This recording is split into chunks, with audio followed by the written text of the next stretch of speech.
Welcome to the Embodiment Code. This series works through awareness, not effort.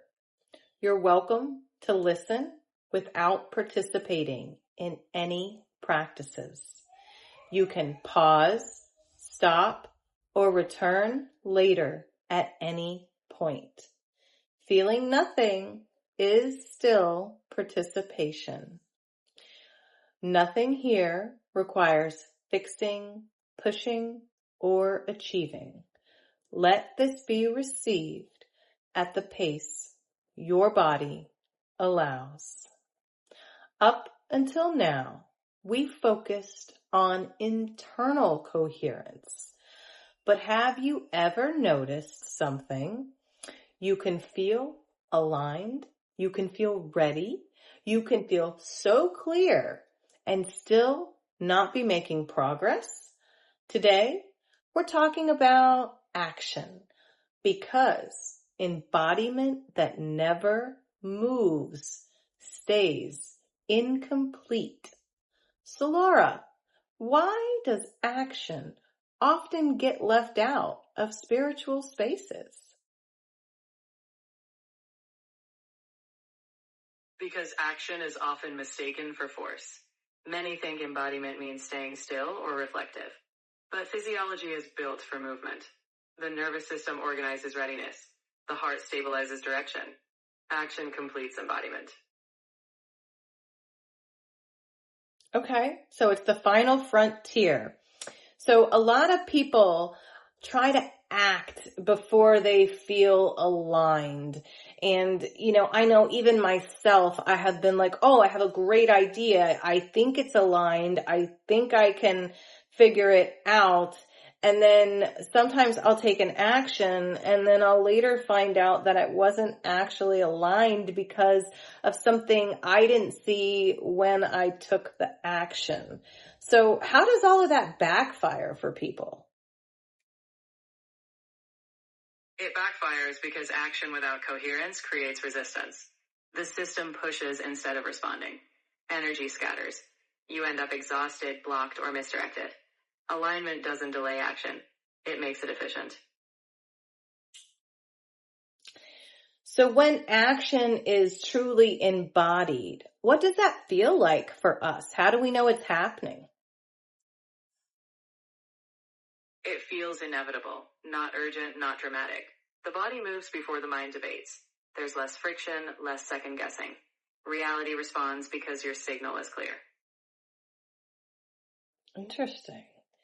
So if people often think embodied action means taking really big leaps, how are they actually misreading momentum here?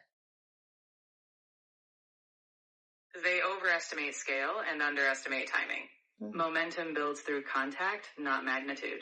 Small actions calibrate the system. The body learns through movement, not just intention. So it sounds like repetition has a big part to play there. So let's go ahead and take a moment now to do our practice. It's completely optional. Listening is enough. You can pause, fast forward, come back later, whatever your preference is.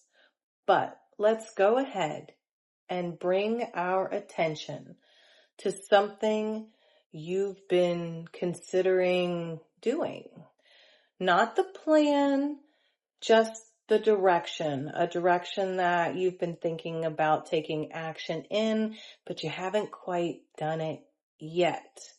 Now, as you think about this direction, this potential for yourself, notice how your body is responding.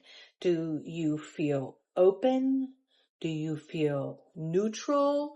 Do you feel like you're contracting? How do you feel? Do you feel tense? No fixing.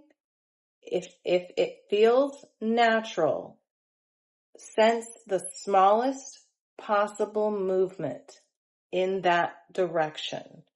Not action, just a readiness. That calibration is embodied action beginning.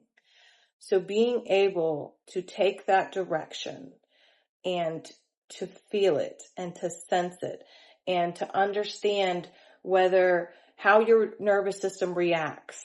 Is it something favorable or is it something that is going to create dread and bracing? And that right there tells you what you really need to know if you're listening to your body. So if someone is moving from embodied action, where are we going to notice it? How do we know if everything is aligned and the action we're taking is correct? You'll notice it in response. Reality starts engaging. Conversations open. Information arrives. Paths clarify. Not because you forced it, but because your movement signaled readiness. Okay, so how soon would we start feeling friction? Because I know sometimes I've gone down a path and it seemed like the right path. It seemed like a really great idea. Everything was going really well. And then all of a sudden everything just flipped and it's a crisis. And I'm asking myself, how did I get here? And how did I not see it coming? So how do we prevent that? We prevent it by staying in contact, not rushing scale. Friction signals misalignment early, if we notice small repeated tension. The key is listening to how the body responds. Tiny signals of resistance can guide us to recalibrate before a crisis unfolds. So as the series continues, what is embodied action actually preparing us for? What is the next step? Embodied action prepares us for interaction. Once movement begins, the system converses with reality. Your body becomes part of the dialogue, shaping what unfolds next. That's exciting. So if someone is listening and they are just thinking to themselves, I still don't know what to do. What matters most for them to remember if they just feel out of touch? They should remember action doesn't require certainty. It requires contact. The body learns by moving. Clarity follows motion, not the other way around. Just begin, and direction emerges. So if we are just supposed to take action pick a direction and take action, and then we're supposed to just constantly be referring to our bodies to understand whether each next step is embodied versus bracing. Is that right? Exactly. Each step is a feedback loop. You move, then sense. Does your body feel open or tense? Small adjustments keep you aligned. Embodied action is a continual conversation between movement and awareness. So I guess that explains that if you are starting down a path and it feels aligned and everything is going for a little while, but then everything crashes, somewhere along the line, you went down the wrong path and you missed that check-in, right? Exactly. The crash usually means you missed a signal. Small tensions, subtle friction. Regular embodied check-ins help you catch those early. Then you can recalibrate before it ever collapses. Nice. Okay, that seems to be a missing piece. Awesome. So I'd love at this point in the video to thank our Wayfinders for being here with us. We appreciate you so, so much. We love that you listen with curiosity instead of urgency. If this episode resonated, please like and subscribe and share, or leave us a comment and let us know how you feel today. It does help others find us. So the next episode in the Embodiment Code is going to be talking about reality interaction. We're going to explore how your body communicates with the field of energy around you, how readiness is signaled, and what embodiment looks like in your daily life. So Solara, would you like to go ahead and sign out now and give us a little extra piece, something juicy about episode 10, please? Absolutely. In episode 10, we'll dive into how your body doesn't just move. It signals like an antenna tuning into life's currents.